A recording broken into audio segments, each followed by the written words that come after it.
Hey you guys, Bailey R here. I hope you're all doing good. So yeah, I'm here to do my first end of the year video.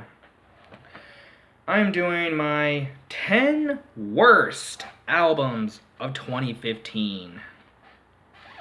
Now, with my 10 worst albums of the year videos, I'm actually going to include not just metal on here, but all types of genres: metal, rock, even hip hop or pop or country. Um, Actually, I didn't listen to any country albums this year, so, and I listened to very few pop and hip hop, but yeah. But yeah, there's all types of genres on here. And also, guys, just keep in mind, this is only my opinion. I'm not saying I'm right, and I'm not saying, oh, these are the 10 worst albums of the year. Just in my opinion, they are. So keep that in mind. With that being said, let's get on to the list. Number 10, Smoke and Mirrors by Imagine Dragons. I might get a lot of shit for this, but again, it's just my opinion. I like Imagine Dragons. I actually do like some of their stuff. But with this album, I just thought a lot of it was kind of blah, kind of average. I gave this album like a 6.5 out of 10. I don't know, just some of it I didn't like it. I mean, I really like the shots like Gold and... I really like the songs Shots, Gold, and and all that. Shots being my favorite off the album, but other than that, I didn't really care for this album too much. Some of it was just kind of to me. So that comes in at number 10. Number 9, Modest Mouse, Strangers to Ourselves. I might get a lot of shit for this too, but again, I don't care. I do like some of Modest Mouse stuff, especially their song Float On, which is their most famous song. But this album, I didn't really like it. I did like it at first, but after listening to it a little bit more, I don't know, it didn't grow on me. This album to me really wasn't that memorable. Maybe I have to just give it another listen, but for now, no. I just thought this album was kind of and I don't know. And it comes at number 9. Number 8, The Order of Things by All That Remains. Wow, All That Remains. Like, I'm just gonna say this. If you really like all the stuff they did before their last 2 albums, you probably won't dig this that much or at all. I did like this at first. In Mike and me's review of this album, I give this like a 7.8 or an 8. But after listening to it a little bit more, it started to lose me, and All That Remains are starting to lose me in general. I mean, this is better than their last album. I will say that. It's better than their last one, but I still didn't really care for it. Phil Labonte, I think he's been kind of a douche earlier this year with some shit. Some of the lyrics on here kind of bleh. And overall, just this just doesn't sound like All That Remains to me. By the way, guys, I keep looking over here because I'm looking at the list I made. Number 7, Day of the Dead by Hollywood Undead. Yes, I do like Hollywood Undead. Give me shit if you want. But this album didn't do it for me. I gave this like a 6. I didn't really like this album. Like, I know in Hollywood Undead, they do these kind of party songs, and I actually don't mind their party songs too much for the most part. Sometimes I do, but for the most part, I don't. But the ones on here were just really annoying for me. And they added like these electronical, even dubstep type of music into their songs. Not that I have a problem with that. Like, yeah, they're just trying to experiment, but I didn't think it really worked too well, and I didn't think they used it good.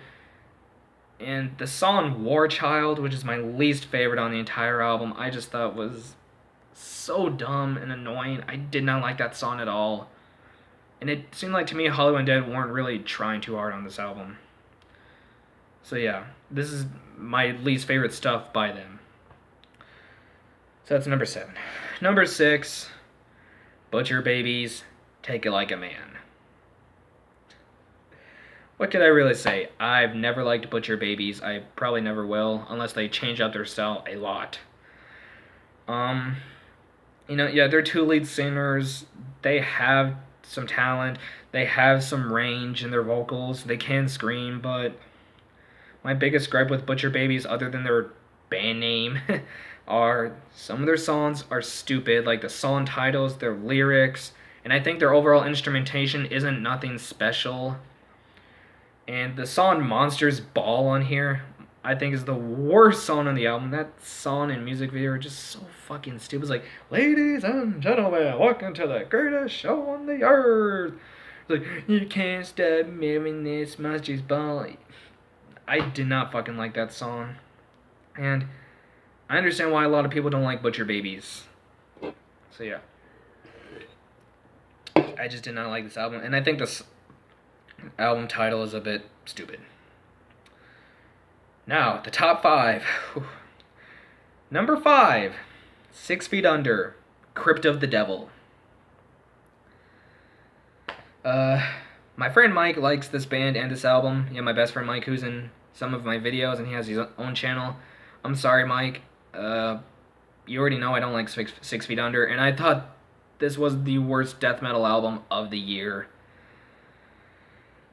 I just did not like this album. My biggest gripes with this album and with 6 Feet Under, but yeah, especially with this album, Chris Barnes' vocals and the way they did the lyrics and delivered them on this album. Like, they're trying to bring this old school death metal type feel on this album, which I, of course, don't have a problem with. There's another band that released an album this year that did an old school death metal type feel on it, and that's Gruesome, which they sound like old school death. They sound like death. And I thought they did it really well. 6 Feet Under, I don't think they did. Excuse me. I mean, I like some of the instrumentation on this album, like the solos and the riffs are kind of good. They're kind of gnarly and everything, the drumming and the bass work, but there's still nothing amazing in 6 Feet Under. And like I said, Chris Barnes' vocals, they just are so dry to me. They just seem so dry as fucking sandpaper, and I did not like this album. I don't like Chris Barnes as a vocalist, and yeah, I really don't like 6 Feet Under too much. So they come in at number 5. Number 4, Hail Mary by I Wrestled a Bear Once.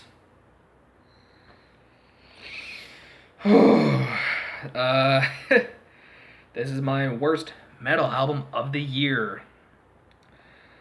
And what can I really say? I've never liked I Wrestled a Bear Once. I probably never will. I know this album was actually getting some good reviews. I don't understand why. I mean, their old vocalist, she had some range. She had some talent. I just don't think she utilized it well. And their new vocalist, Courtney, I also think she has some talent and some good vocal range.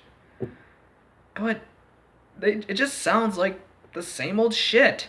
The instrumentation is all over the fucking place, which I kind of understand why, because they're also classified as mathcore, and mathcore does do that. But I just don't like how they do it. I think it sounds really fucking annoying. I think their vocals sometimes are annoying. Their lyrics are stupid. Some of their song titles are fucking retarded. And I just don't like I Wrestled a Bear Once. I did not like this album really at all. I liked really one song, just one song. Everything else, no, was bleh to me. So yeah. Number 3, this is where I'm getting into the really non-metal and rock stuff. And you're probably wondering why did I even listen to these 3 albums? Well, I did, and they're on this list. Number 3, Full Speed by Kid Ink. Yes, this was one of the few rap albums I listened to this year. And all I gotta say is Kid Ink. Wow, just fucking wow. On this album is just fucking typical rap cliches I hear from a lot of mainstream rap, you know. He's just bragging about going to the club, fucking a lot of women, smoking pot, having a lot of money, and all that, and partying. That song Hotel he did with Chris Brown, I thought was so stupid and annoying, and the lyrics on here a lot of times are laughable. Like in that one song he did about weed, I don't remember the name of it. I don't care. He was saying like some like wrap it up like a mummy or something like that. And just no, get the fuck out of here, dude, with that shit. Number 2, Zilla with Party People's Anthem.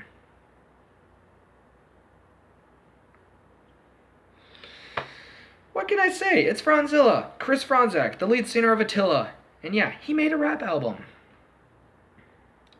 This is without doubt probably the worst rap album I've ever heard so far. I haven't heard too many rap albums, but this is the worst one I've ever heard so far. Zilla, I thought in Attila he was beyond annoying. On this one, he took it to a whole new level of being annoying. All the songs are like just nothing about like this is what the whole album is about. Like, oh, fuck the haters, fuck you all for hating me. Oh, and partying, and oh, all you talk shit, but you want to be me. Oh, and oh, sex and bitches and all that, and money, and on a lot of the songs he just keeps repeating the same thing over and over and over and over again, like on the song Still Talk with I think Tyler Carter. Oh, that's one of my that song is unbelievably annoying, and the rap beats on here are annoying as fuck. Oh, this show is horrible. There's not one song I liked on here. Not one song. So yeah. And number 1. You're probably thinking, Bailey, why did you listen to this album? You didn't have to. So why are you even talking about it? Well, guess what? I listened to it. First of all, I don't know why I did. Because I'm fucking retarded. And 2, it was awful. Miley Cyrus and her dead pets.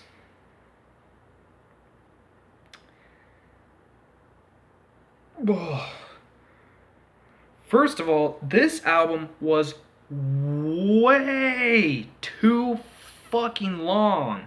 This shit was 92 minutes. 92 minutes. There's 23 songs on here. That is unfucking believable. Mike Will Made It produced some of this shit, which, yeah, it doesn't surprise me. And no, I don't like Mike Will Made It. A lot of her singing on here is just fucking awful. Like, even with auto-tune, it's just shit. The songs like Do It, BB Talk, Fweaky, Milky Milk, whatever, Bang Me Box, Space Boots, fucking fucked up, Lighter, the lyrics on here, they range from her talking about how much she loves weed, how much, she loves, all that shit, on the song BB, and also about fucking, and then she tries to be emotional on some of the last few songs. She's like trying to play the piano. I thought her piano playing was average. And then she does like this fake crying. I don't know if she's fake crying or not, but and then at some of the end of the songs, she ruined them even more by like laughing and then saying something stupid like oh, and at the end of the song Do It, it's like, why'd they put the dick in the pussy? What the fuck was that? Like, seriously, what the fuck was that? And the singing on here is god awful. The lyrics are, the instrumentation on here is just, ugh. Yes, there's an actual instrumentation, because, the Flaming Lips were on this. Why? I actually like the Flaming Lips. Why were you guys on this shit? Why? None of the special guest appearances I thought were any good, either. This was probably the worst case I've ever heard of trying to be experimental ever. So yeah, guys, that's my 10 worst albums of the year. Do you agree with me? Do you disagree with me? Tell me which ones you agree with and disagree with, and tell me why. And tell me your thoughts on this list in the comments down below. And again, guys, just remember, it's my opinion. I'm not saying I'm right. In my opinion, these were the worst albums of the year. Anyway, guys, thank you for watching, and I'll see you next time.